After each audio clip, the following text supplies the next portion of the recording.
Okay. So, can you just say your name? State your name and spell it. Uriel Simon. Uriel Simon. Okay.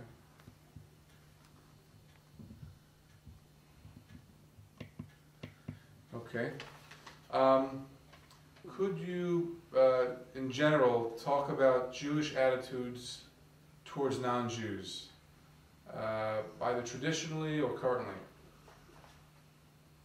No, I would like to concentrate only on the Bible. On the Bible? Okay. Otherwise, we will speak for a week. The whole. Let me tell you, Professor Simon, what this is about.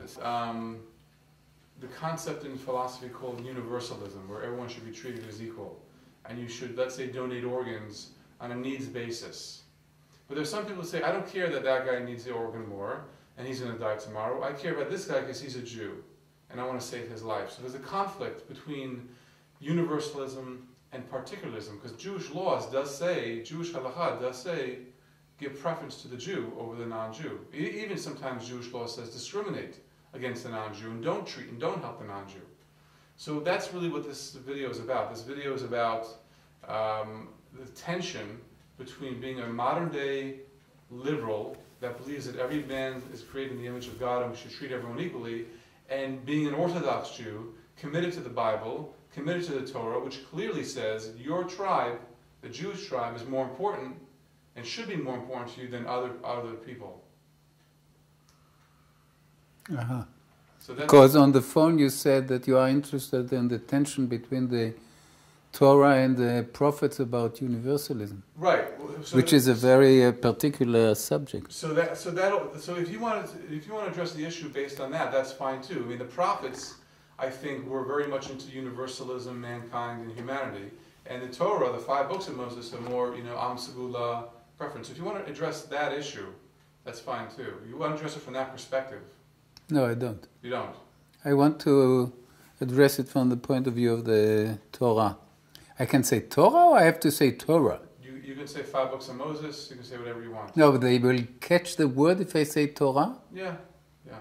Who is your audience? I hope it to be mainstream America, but... Jews or non-Jews? Both.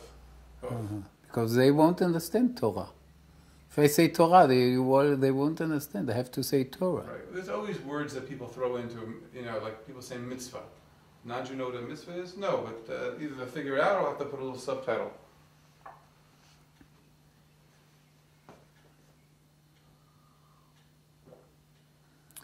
Should we start, or you want to hear?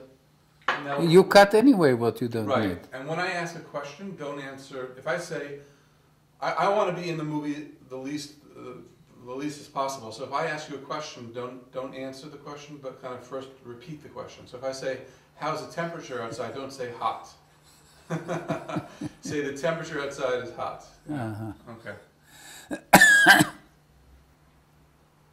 Be careful when you're turning the pages of the book, whether it doesn't touch your shirt, or if you happen to be flipping.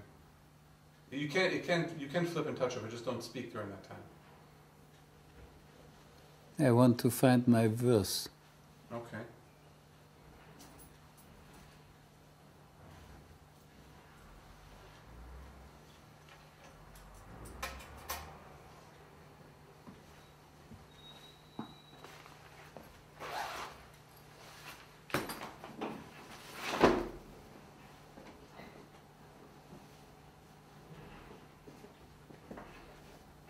Oh, That gives you a little more light. what do you say to our new windows? Aren't they marvelous? I was wondering. They're beautiful. They move very easily. This is another matter, but we introduced all the landscape into the living room. Yeah. It's really a pleasure to look out. Yeah, look at all your flowers. Yeah, that is beautiful. It's really beautiful. You live in Manhattan in a small apartment? I'm living in Emmett-Gefame. Ah. I moved here, but I fly to Manhattan often, and I have an apartment on the Upper East Side. Uh-huh. Very small and... No, 1 bedroom, and I have a roommate who takes over the bedroom, and when I'm in there, I live in the living room. Manhattan, that's standard. Uh-huh. Yeah. And don't have a balcony. No. But I Tov. have a fireplace. Without fire? Working fireplace. On gas? No. You take pieces of wood and you light them. Really? Oh, this is... My nieces and nephews love it. They come over, we have marshmallows. All right.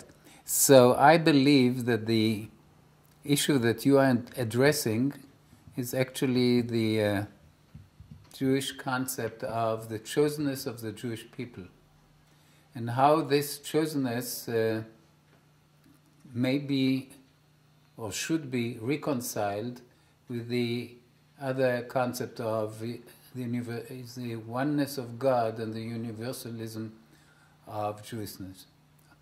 All right, my tone is right and you get it? You cut what you want, right? Right. I'm going to take a little chair because I want you to look more into the camera, and I know you're looking at me, so I'm going to take a chair. Hold on one second. Hold on, I just moved.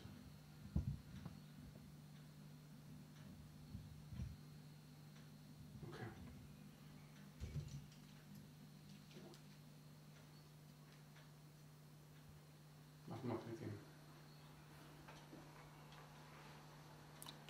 Judaism, in my understanding, tries to strike a balance between particularism and universalism. But the Torah starts... Can you say that as the perfect opening? Can you say it again and then explain what particularism and universalism is? Christianity and Islam are universalistic religions. Judaism is a national religion with a universal aspect. Universalism means that we believe that God is one and humanity is one. And particularism means that we believe that the Jewish people has a special mission in the world. Now, it's very important to realize that the Torah, the first book of Moses, starts with a universalistic outlook.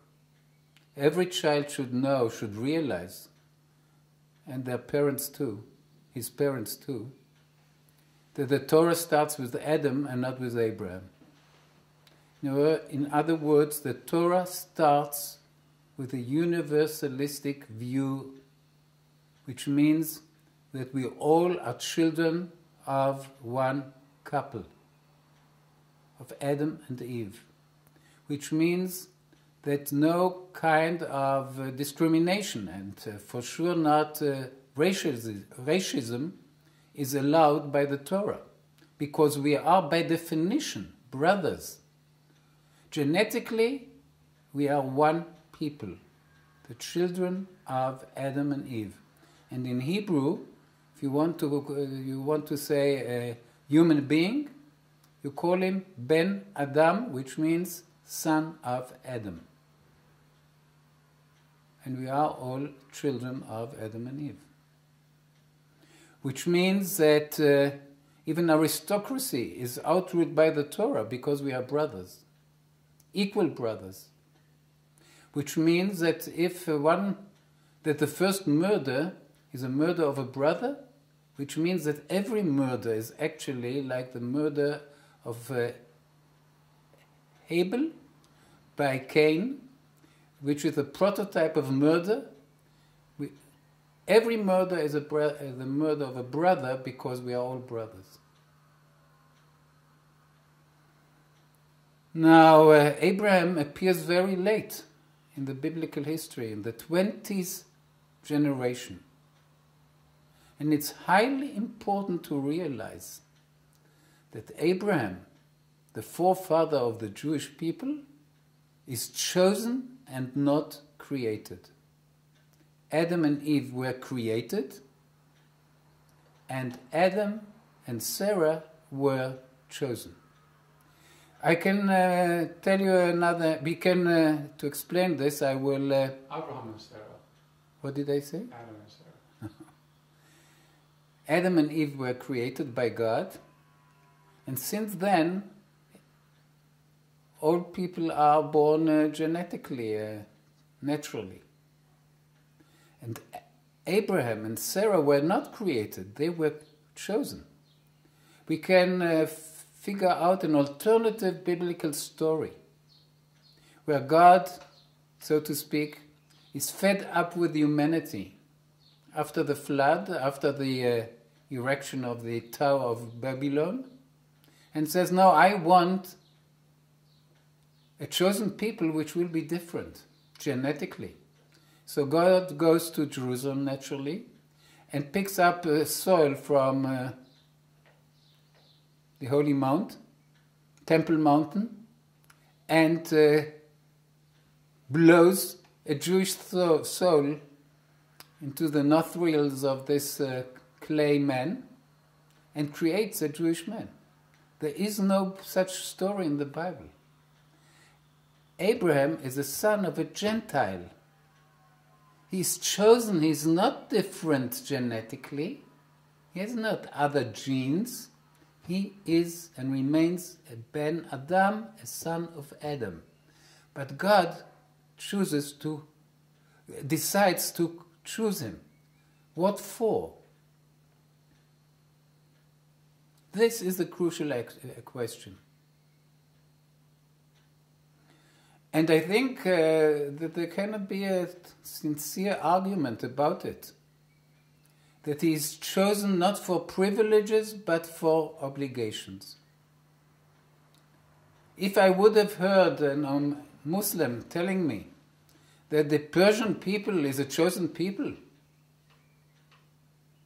by God, I would say, well, why should God make differences?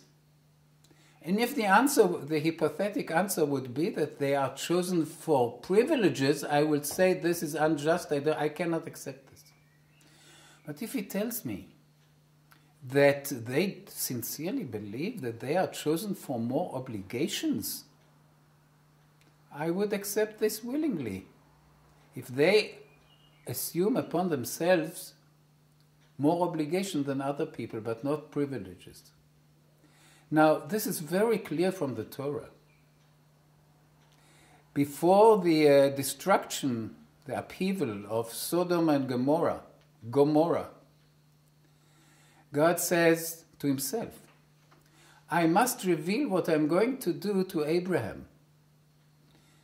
And now I'll read you the verse where God explains why he tells ahead of time that he's going to punish this outright sinning cities of Sodom and Gomorrah. And God says, for I have singled him out that he may instruct his children and his posterity to keep the way of the Lord by doing what is just and right, in order that the Lord may bring about for Abraham what he has promised him. Here you have the answer for all your questions. God says, I have singled him out, which I call chosen, but not for any kind of privileges. I have singled him out because he has to instruct his children to go in the way of just and right, doing what is just and right, and only if he does this, I, God, am able to fulfill the promises which I have promised him. Did this come through? Or should I read it again? אני גמגמתי קצת. Sorry, read the pasuk again, but what I'm concerned about, you're saying that the Jews have an obligation. And what I'm saying is, okay, we have an obligation, not privilege, we have an obligation. But since you have an obligation, I have an obligation, we're doing God's work, shouldn't I help you get an organ or give you a raise or give you charity or help you get new clothing and not that guy who's a Gentile? This is a deformation of the concept of you explained the deformation, yes. A deformation? Deformation, nivun, how do you say? Ivut. So can you touch upon that as well? Yes, but we didn't reach it. Right, we didn't reach it yet. So I think read the pasuk again. So the answer why God has chosen Abraham and his posterity is that because he needs a special unit in the army, you know. In a good army, you know, most soldiers are bad soldiers, or mediocre soldiers. If you want to have a good army, you need elite units. Now, in a... איך אומרים מנוון? Diversified. No, מנוון, מניוון, rotten, how do you say? Oh, rotten? In a bad army, how do you say? Decaying, decomposing, destructive. No, מנוון, אתה יודע, if some organ gets spoiled, how do you say? ניוון, ניוון שרירים, ניוון. There isn't a word in English. When a muscle becomes... No, the society, how do you say? The society is rotten, not rotten. You say... Another word. Good. In a good army, the elite groups have special obligations and not special rights. These are not aristocratic units, where only the children of the aristocracy are allowed to serve. The paratroopers or whatever, they know that they do most of the fighting, and they have a very tough training, and they pull all the army behind them. This is, I would say, in a very simplified way, how we Jews understand our chosenness. Now I'll read you the verse which says this in biblical words, in biblical terms. God says, I have to tell Abraham in advance that I'm going to punish Sodom, so that he will know my ways. For I have singled him out, that he may instruct his children and his posterity to keep the way of the Lord by doing what is just and right, in order that the Lord may bring about for Abraham what he had promised him. All the promises to the Jewish people are conditioned. They are conditioned on the condition that we go in the way of justiceness. And now you have to answer yourself whether להפלות, to discriminate. Any kind of discrimination it can be justified as just. Here God says that the essence of Jewish religion is justice and rightfulness. Now, if I want to explain this in very simple terms, and this is really very, very important, Christianity and Islam are universalistic religions, which means that dogmatically speaking, every person is supposed to be a Christian, or every person is supposed to be a Muslim. And if a Jew is not a Muslim, it means that there is a flaw in him. The Jewish religion is a national religion with universalistic aspects, which means the Jews have special obligations which don't apply to non-Jews. And if I want to explain this in very simple terms, I take the blackboard and I write 7, which means the 7 obligations for non-Jews, which according to the Talmud, if a non-Jew, if a Gentile, fulfills these 7 obligations, he has place in paradise. But a Jew, in order to enter paradise, needs to fulfill 313 commandments. 613 commandments. So if you write them vis-a-vis, 7 against 613, you feel every child who sees these figures, although don't be afraid, we don't fulfill all these 630, many of them are outdated. But what it really means, which naturally include the 7 ones, we are not better people, we are supposed to be closer to God and do His work. Now, if by discrimination we spoil this aspect of justice.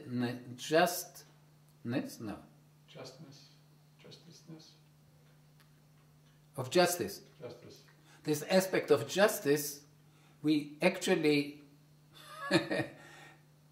we destroy the basis for the chosenness of the Jewish people. I don't know if I agree with you.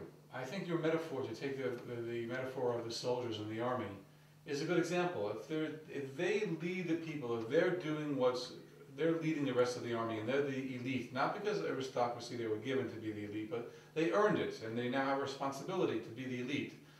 They should give themselves, they should help themselves, as opposed to, you can't help everyone, you only have limited resources. So should you help people who are not part of your community, or help the elite people, the elite unit in the army, which maybe you can help them pull the other people? I don't know, it doesn't sit well. No, I believe that every soldier, even the one who sits in the headquarters in Tel Aviv, has basically the same rights as any other paratrooper. Which means that if he's killed, his family will get the same compensation. Which means that if he's wounded, he will get the same treatment in the hospital.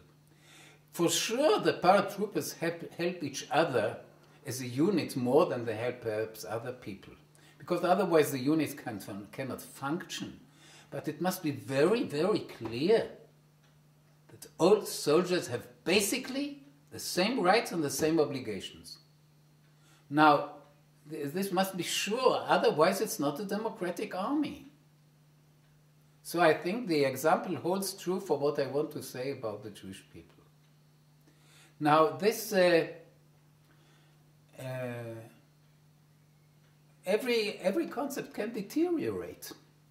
And the paratroopers may think that they are better soldiers, and they are the only soldiers, and all others are officials and bureaucrats. But this is a deterioration of the concept of being a unit which has which has a responsibility for the whole army. You can't agree that the rabbinic law has interpreted the religion to be in that sense. I mean, clearly halacha, whether it be halachic matters or more philosophical matters of the Rishonim, do not view Jews to be equal with other mankind. That Jews need to be given priority and rights. I mean, do you think that your interpretation is the classical interpretation that Judaism has interpreted it? I believe it's classical, but I don't mean that it is accepted by everybody, by every rabbi. I mean, I say something quite daring, that the non-equal elements in Jewish halacha are an exilic deterioration. In other words, in exilic times when we were persecuted and we had to defend ourselves against very severe persecutions and discrimination, we developed counter-discrimination. Very mild, because we had no power. And maybe because also we were infused with universalistic elements. But there are on the fringe some halachic laws which make a difference between Jew and non-Jew. But now when Jews are accepted in countries where they are accepted as equal, and especially in the land of Israel, where we have the power to do justice or injustice, we have to be very sensitive that nowadays we have to go back to biblical concepts of equality, of chosenness, which does not infringe on equality. Because everybody knows that equality, especially every Jew knows, that equality is the test of justice. Why is America admired by Jews? Because it's a land where there was no severe discrimination and for sure no persecution. So people know that America is just. So Judaism won't be as just as American values? If we really claim that we are supposed to be better, then we can be worse. This is a self-contradiction which is unacceptable. And I think basically, instinctively, every child and every adult knows that it is unacceptable. What would you say if I told you that I lectured since January 1st of 2007, I've given maybe 24 lectures to yeshivot, both in America and in Israel. And in every yeshiva that I went to, including the one that I went to yesterday, Mevaseret Zion, and they're all American students, by the way, not Israeli. All the American students always ask the question, well, are we allowed to donate to non-Jews organs because Pikuach Nefesh doesn't apply to a non-Jew?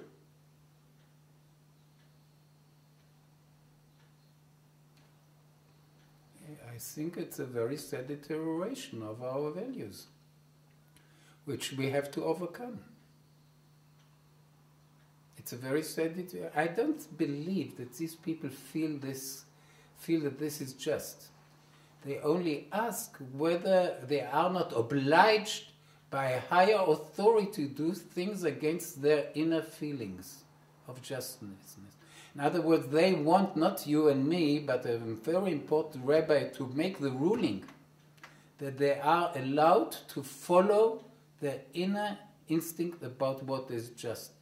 That's really interesting. Thanks very much for making. I never thought of it like what motivated that question. And you're right. It doesn't have to be motivated by racism or haflaya. It could be motivated by the fact that they feel uncomfortable with this and they want to know, is there a way to get around it? Mm-hmm. Let me tell you a story that I read in Viktor Frankl's book, Man's Search for Meaning.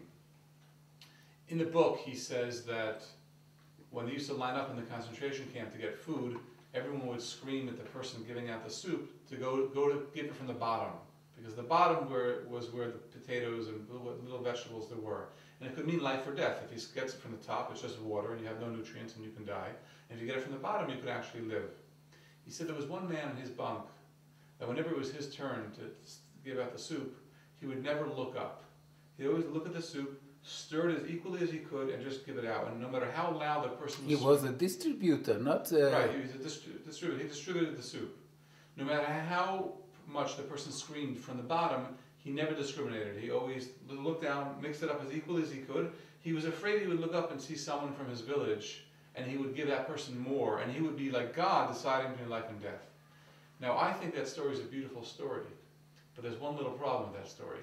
I would imagine that if his father was with him in the camp, he was probably also in the same bunk.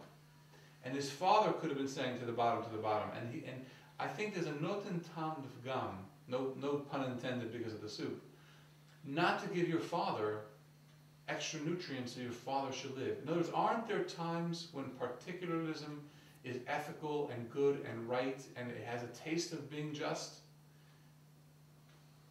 This is a very good question. When I hear over the radio news that somebody was killed, the first instinctive reaction is to check whether he's from my family. Then I ask whether I know his name. And in a way, when he is a complete stranger, I'm relieved. And I ask myself very often whether this is a good reaction or a bad reaction. I believe it's a very good reaction. In other words, my family deserves that I treat them differently. And if I would express my feelings or use rather my feelings or my emotions equally, which means that my children will be treated like a stranger from Tiberias.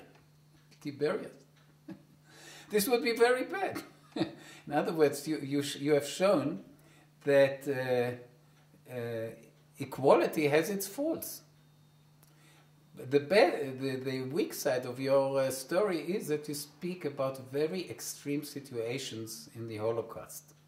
And you have to be very careful. You are never allowed to generalize extreme situations of the Holocaust. My example is better because it's an everyday example. But this does not mean that the fact that there is an economy of emotions does not mean that there is a justification for discrimination. I have to care more for my children and my wife.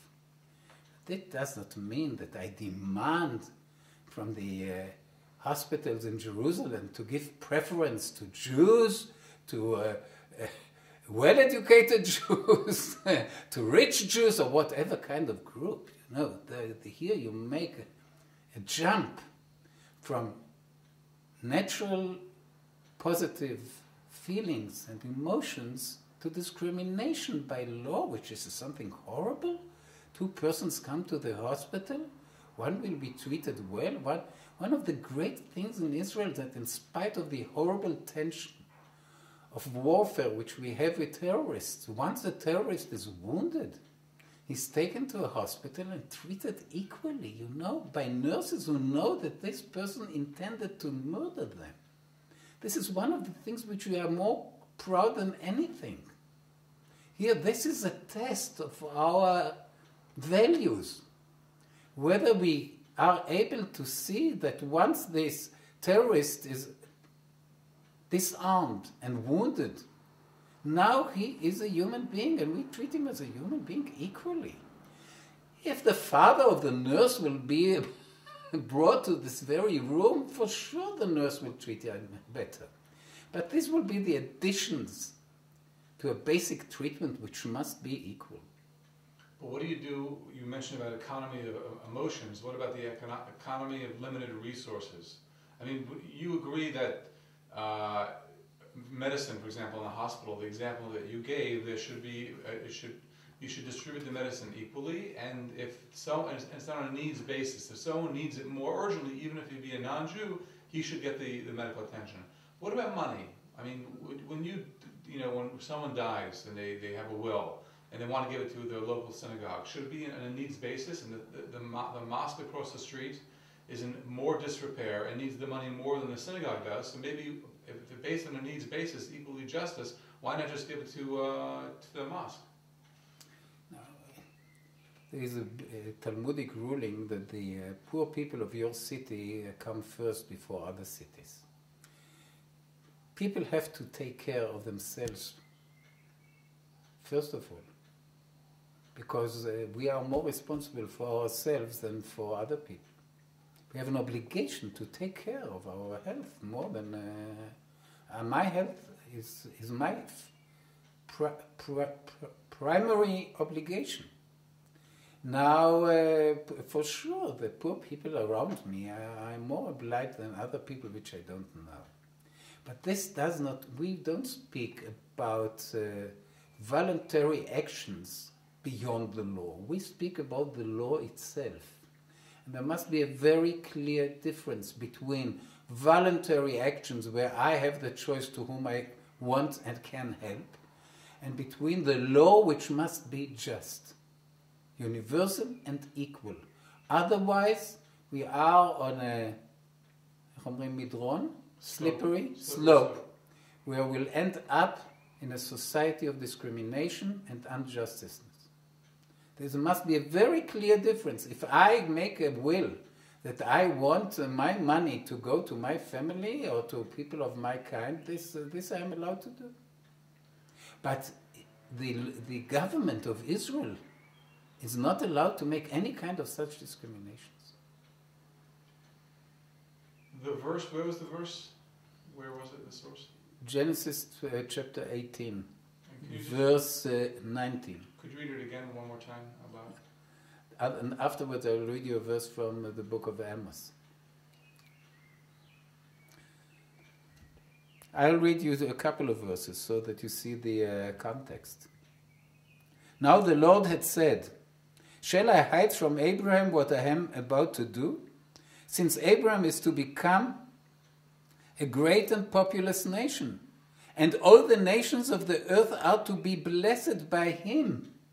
You see here the national and the universal aspects in one verse. He will be a big nation, but not for his own sake, but for the sake of humanity. I'll read it again. "Shall I hide from Abraham what I am about to do? Since Abraham is to become a great and populous nation, and all the nations of the earth are to bless themselves by him. For I have singled him out that he may..." Yeah, let's wait a second. Wait, the microphone. Careful, microphone, Professor. Okay. To behave nicely. That's a majority. Right. The slumbering majority of the Yankees, טוב, איפה היינו? לקרוא את הפסוק ואז לאחד מעמוס. כן.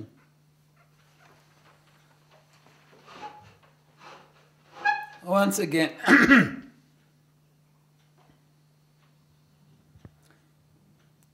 now the Lord has said, shall I hide from Abraham what I am about to do?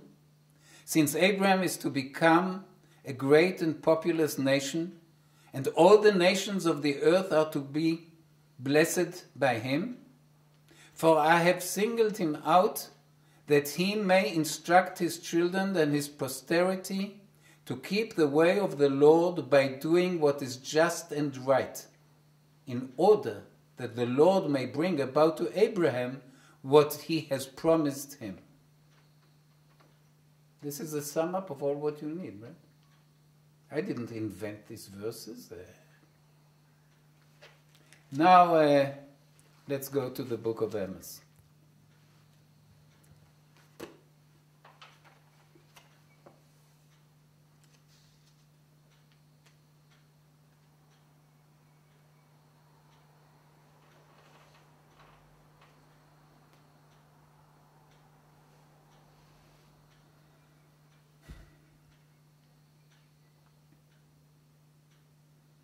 So, people usually say that the prophets are more universalistic than the Torah. And what I want to point out that the universalism of the prophets, at least of one of them, Amos, is a balance between nationalism and universalism. If I may add to what I said before between the difference between Christianity, Islam, and Judaism. Christianity and Islam, being universalistic religions, have a problem with tolerance. Because deep down they expect all humanity to adhere to their religion. Now, Judaism is a convent between God and the Jewish people. Down there below the Mount of Sinai, not the humanity was standing, the Jewish people were standing, the children of Israel. And we make a pact with the Almighty, which means that we are allowed to be tolerant. Because we know that all other nations which haven't been there with us on, at the foot of the mountain are children of God just as we. But we have a special convent with him. So if I see a non-Jew, I see the Pope, I don't regard him as a bad Jew or as a prospective Jew. I'm regarding him as one of the righteous of the nations, who is really obliged to keep only the minimal ethical obligations which we call the 7 ones. But if I see a Jew who doesn't keep the commandments, I regard him as a bad Jew, because he is supposed to keep the 613. So there is a paradox here. It is easier for a decent Jew to be tolerant than for a decent Christian and Muslim to be tolerant. This you can add there at the beginning when I made the difference between...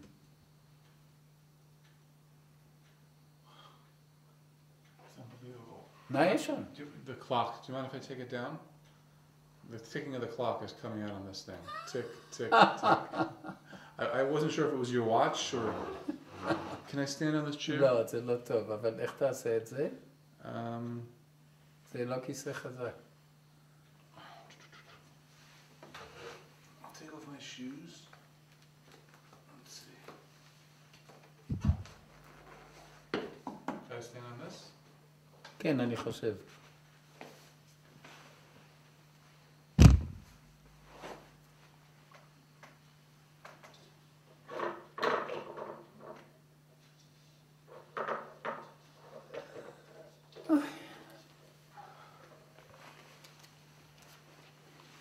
הצלחת? כן.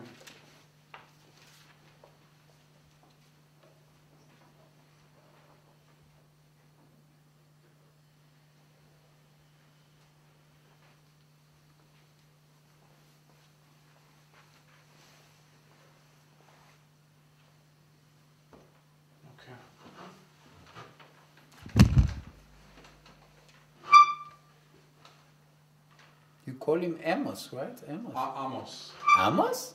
Amos? Maybe Amos. Amos. Amos. Amos isn't good because it sounds like... Amos.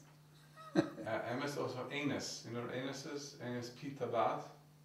Okay. Anus. A-N-U-S. So I think in America they call the people Amos. Yeah, Amos.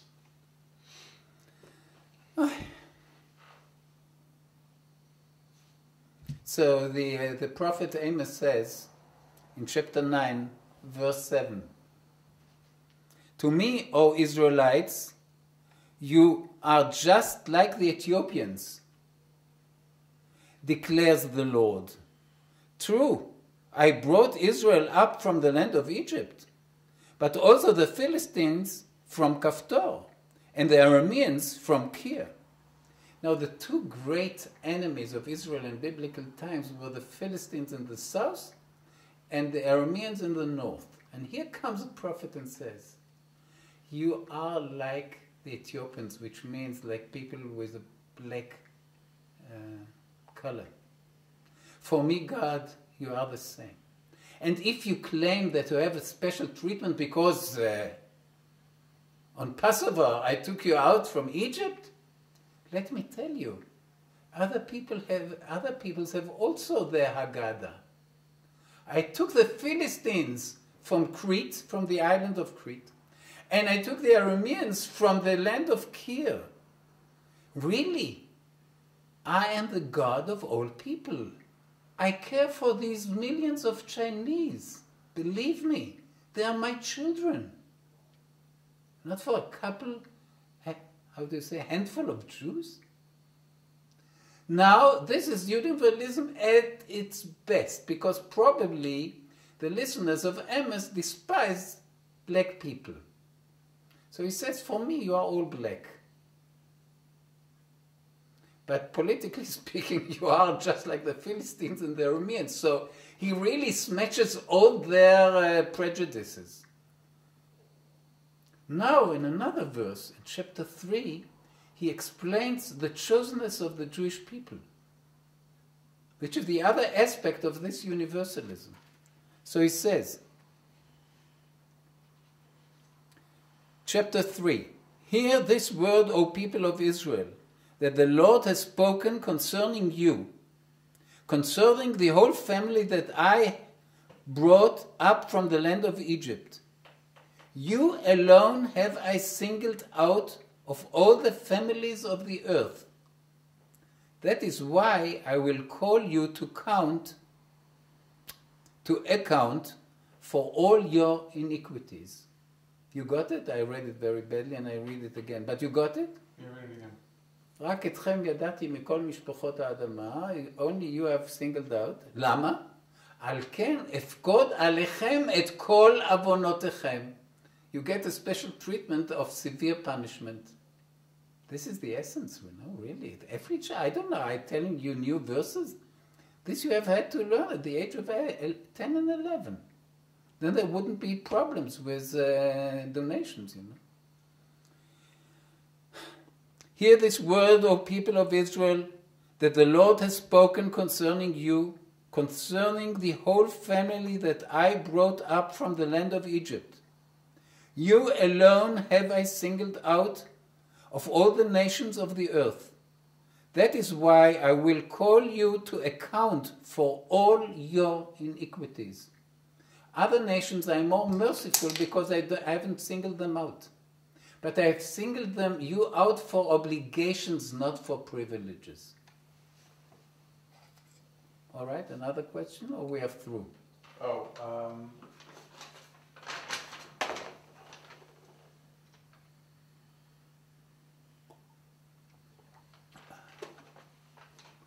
Could you define anti-Semitism? And could you tell me if you think that what I call Jewish anti-Gentilism, the negative attitudes that Jews have towards Gentiles, or the preference that Jews give to other Jews and discriminate against Gentiles, whether you think that might not be a justification for anti-Semitism? So if you could define anti-Semitism and then respond to whether you think or not that... No, this is really far-fetched that we are, because of our anti-gentleism, are responsible for Hitler now. No, I'm not saying for every anti-Semitism. I'm saying in general, if non-Jews... No. All right, I will address this question. First define what anti-Semitism is. The hatred of the other is natural. There are 3 children. Usually they are grouped into 2 groups. 2 against 1. 2 boys against 1 girl. 2 boys from our neighborhood against the Italian from the other neighborhood.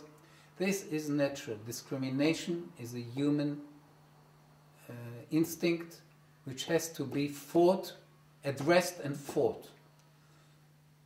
Equality and justice is unnatural. Sharing your sandwich is unnatural. What is natural is that you eat what your mother has given you. And then if you have an overflow, you can give it out.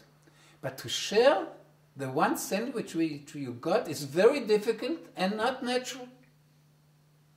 So that people hate others, and if there are no others, they make internal groups so that they can hate them, is natural. So if you ask me about anti-Semitism,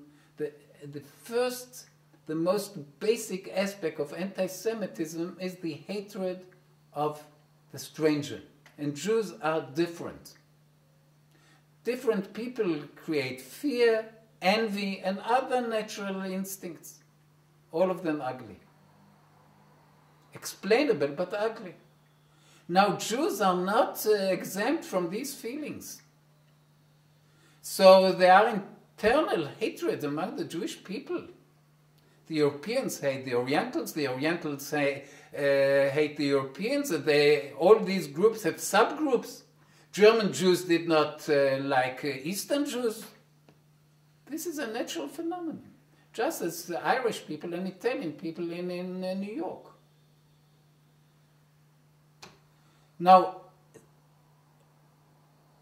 all these aspects of hatredness don't justify the hatred which you get from the other group. By no means. All groups have to fight these instincts which end up in genocide. Not only of Jews. Everybody after the Holocaust should know that discrimination on the street can end up in concentration camps. Or other kinds of discrimination against Negroes and against black people and others. So the fact that the other people are hating you is never an explanation, or how do you say, a justification for you returning them with hatred which you know is ugly because it's based on generalizations and stereotypes which are mostly wrong. Now the Jewish people are a special case because we are really very deeply different than other people. I think there is no such an expression in any other language like which we say in English, which comes from the Greek, Gentile, which means that there are Jews and there are non-Jews.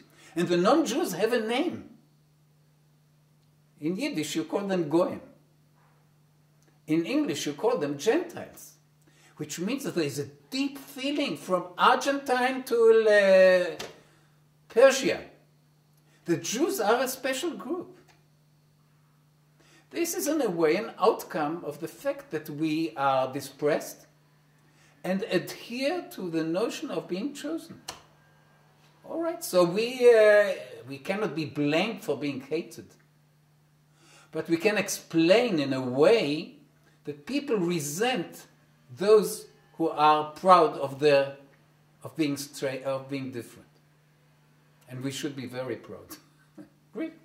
So there is not a justification for anti-Semitism, but there is some kind of an explanation for a mild anti-Semitism, which means that you resent people thinking that they are chosen. Especially if they're talented, if they teach their children, educate their children to try harder and to be to make the best of their lives. So there are all kinds of explanations. But since the outcomes of anti-Semitism are so horrible, every person, Jew and non-Jew, has to fight hatred as one of the greatest enemies of humanity, of human dignity. That you don't judge a person according to his association, according to his belonging. The Irish hate the Italians. I read now a book about New York. The Irish hate the Italian. The people of Irish origin hate the people of Italian origin. For us, they look the same, you know. But there are probably great differences. All right. Did I address your answer? You did. You did. Question. I read a wonderful book. You must read it. What's it called? The Teacher? Frank, yes. Frank McCourt? Yes. Yeah, I read the first one. Was that his first or No, second the one? third. He's Oh, a the great third. writer. This is called in English Teacher Man or something like that. Uh-huh. Teacher Man. In Hebrew you cannot translation it. This is funny, right? Teacher Yeah. Man. Yeah. You use this expression? No. Teacher Man? No. He's Irish, so he thinks everybody's hating Irish people. I thought everybody's hating Jews. But he was married. His first wife was a Yankee. Suddenly he tells her she's a Yankee. This is very deep insight. In other words, suddenly the person who everybody says he has a horrible accent because he was educated in Ireland. Suddenly he tells his wife she's Yankee. It's a very good book. Very good. He calls her Yankee out of anger? Sure. Uh-huh. She says he's Irish, so she says he's Yankee. Jews often claim that the Jews have brought many great things to society, that the Jewish culture, the Jewish people, the Jewish religion have brought many values to the world, such as monotheism, justice maybe.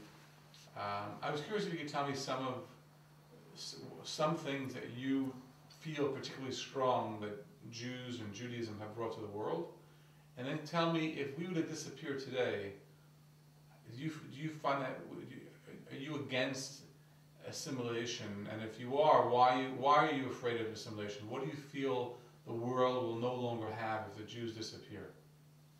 Start with the first one. Could you name for me 4 or 5 powerful, essential items that you think Jews and Judaism has brought to the world?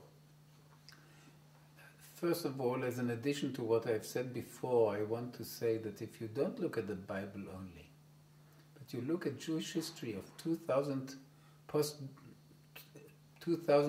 years of the post-biblical period, you see that God has never spoiled the Jewish people. The special attitude which we claim that the Almighty has towards us never manifested itself in special rights. We were persecuted. We paid very heavily for this chosenness. So that you can mobilize not only arguments from texts, you can mobilize the very fact that this is very difficult to be a Jew, as there is a Jewish saying. It's difficult to be a Jew. It's not only because of these 600 of the commandments, because it's very difficult to be different. So this is one thing. Now, if you ask yourself another historical question, what is the contribution of this tiny little people to the world community? The answer is, first of all, the dignity of man, the equality of man, the notion that God created one human couple, and that basically all people are equal is a great notion which only very slowly was accepted, let's say, by the French Revolution, with the 3 slogans of liberty, equality, and fraternity. In a way, they are biblical notions, especially equality and fraternity. So this is the first contribution. The second contribution is the uniqueness of God. Monotheism. Because our inclination is to worship ourselves, or the identification of ourselves, idealization of ourselves. In other words, the great statue of the ideal man standing in a Greek temple, or of the ideal woman, is actually worshipping ourselves in an idealized way. And here comes the Torah and says, no, God is absolutely different from everything worldly, and this is why he has no image, and he cannot be seen and cannot be touched. And he is the Father of all humanity, and which means that you cannot claim actually that he is only your own God. Any notion of a national God opposes monotheism, because there is only one God, which means there is only one humanity. And this God is beyond our reach, but he speaks to us. And this book, the book of the Bible, means actually the word of God to men, to mankind, to humankind. So you see here there's a cluster of ideas of which we are very proud, of monotheism, of humanism. Now comes the notion of the Shabbat, that you are not a servant of work and of money. And there is holy time. The notion of the seventh part of your time is holy time, which means it belongs to God and not to yourself. What a great notion. And a lot of commandments of the Torah about social justice. One after another. You see, I'm a very proud Jew. Now, many of these concepts have become universalized in Western and Islamic societies, because two great religions are the outshoots of Judaism. So in a way, it is more difficult to understand the uniqueness of the Jewish people in a Christian Islamic world. Because the Christians have Sunday, and the Muslims have Friday.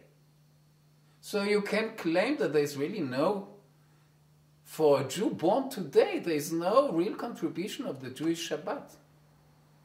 But the Jewish Shabbat is very different. I would say that Sunday, to the extent of my understanding, for a Christian is a day of worship and a day of freedom. He can do what he wants. After he goes to the church, he can fish. Right?